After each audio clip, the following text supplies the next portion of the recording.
Hello friends, I Arun Dalal once again welcome you on the online platform of Arun Dalal English Classes YouTube channel, and today we are going to shift on our next exercise. ये रहा आपका first sentence. Dash is reading a letter to her husband dash bed now. Dash is reading a letter. Is आया बेटा, she हो सकता है, आई तो आई का नहीं, आई एम होना चाहिए था, यू आता तो यू आर होना चाहिए था, ही के साथ इज आ सकता है, यहां तक ठीक है. To her husband. अब बेटे बात आई है हस्बैंड की, तो ही का तो हस्बैंड हो नहीं सकता, ये गलत हो जाएगा. क्या आ जाएगा? A option. She is reading a letter to her husband in bed now.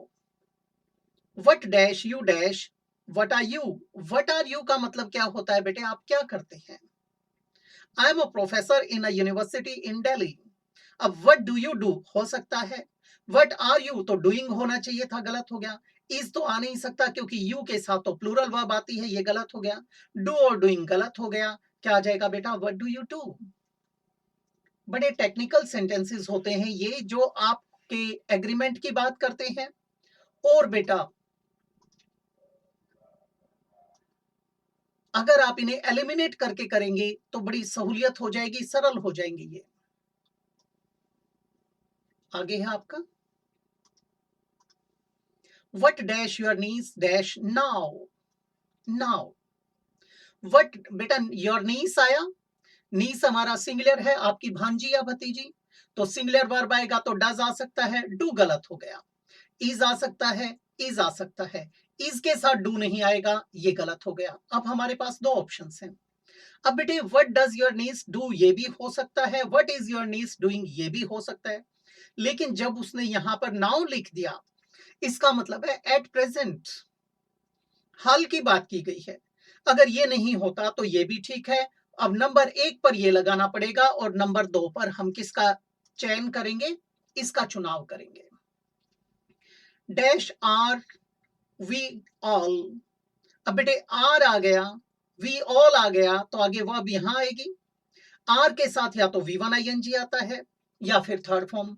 बेटे थर्ड फॉर्म तो जब आती है जब पैसिव वॉइस होता है, ठीक है.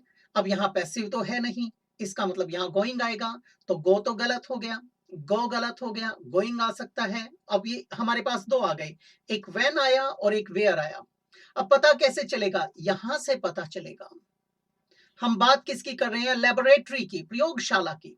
ये तो जगह है, तो हमारा क्या आ जाएगा? डी ऑप्शन, व्हेन कट जाएगा. Where are we all going now? To the laboratory.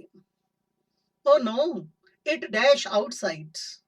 We can't go on tour, यानी हाल में कोई काम चल रहा है. इट इज स्नोइंग हो सकता है, इट स्नोज बेटे होती है, गलत हो गया. इट इज स्नो ये बिल्कुल ही इनएप्रोप्रिएट हो गया. स्नोज नहीं, बात नहीं बनेगी, क्योंकि अब जाने की बात है, तो अब वहां पर क्या है बेटा? स्नोफॉल हो रहा है. It is snowing outside, we can't go on tour, it always snows, ये उसके रूटीन को बताता है. I dash out of ecstasy, यानी असीम प्रसन्नता के साथ, चरमोत्कर्ष के साथ. आई जंपिंग आउट सेंस नहीं बनाता. आई जंप आउट कूदता हूं हो सकता है. आई एम जंपिंग ये भी हो सकता है. आई जंप ये भी हो सकता है. Because it is my happiest day of my life. It is my happiest day of my life. यहां पर आना चाहिए था it is the happiest day. यहां माई की जगह हम क्या प्रयोग में करेंगे बेटा? It is the happiest day of my life.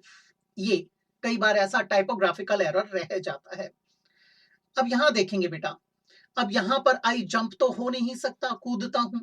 I am jumping हो सकता है, आई जंप्ड हो सकता है. अगर इसको इसकी जगह वॉज लिखा जाता तो जंप्ड का प्रयोग करते हैं. अब क्या आ जाएगा? I am jumping out of ecstasy because it is the happiest day of my life. Next पे चलते हैं बेटा.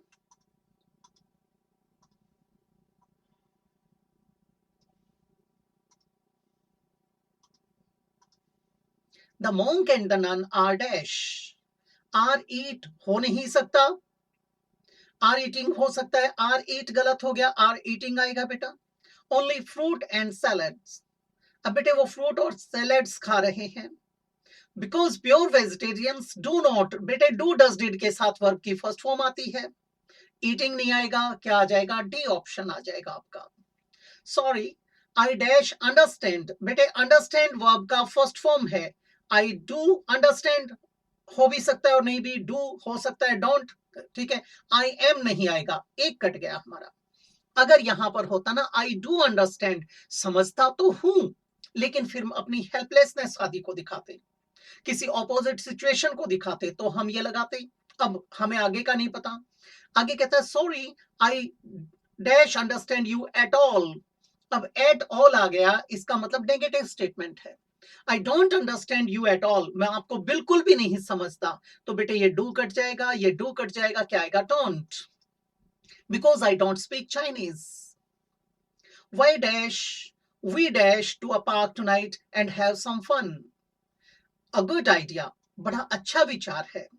इसका मतलब यहां पर किसकी बात की गई है? सजेशन या प्रपोजल की। अब वाई डू वी, क्यों जाएं, सेंस गलत हो गया। या तो वाई नॉट आना चाहिए या वाई डोंट आना चाहिए। आरंट वी गोइंग, ये सेंस नहीं बनाता। आर ये पॉजिटिव आएगा, नहीं नेगेटिव आएगा। Why don't we go to a park tonight, क्यों ना हम वहां चलें एंड हैव सम फन। अब बेटे यहां पर आपका फर्स्ट फॉर्म है, तो उसी के हिसाब से अंदाज में क्या आ जाएगा? ये आ जाएगा। What dash you dash to know, what do you want to know हो सकता है। What are you wanting, wanting तो होता ही नहीं बेटा, ये डू के साथ भी नहीं आएगा, आर के साथ वॉन्ट नहीं आएगा, क्या आ जाएगा? What do you want to know about the monarch and his haunted palace. Haunted palace जो भूतिया महल है उसकी बात की गई है बेटे, जहां पर स्पिरिट्स वगैरह होती हैं, उसे क्या कहते हैं? हॉन्टेड। तो ये थी हमारी आज की एक्सरसाइज। अगली एक्सरसाइज में आपसे फिर से मुलाकात होती है, तो मैं इजाजत चाहूंगा आपसे। नमस्कार दोस्तों।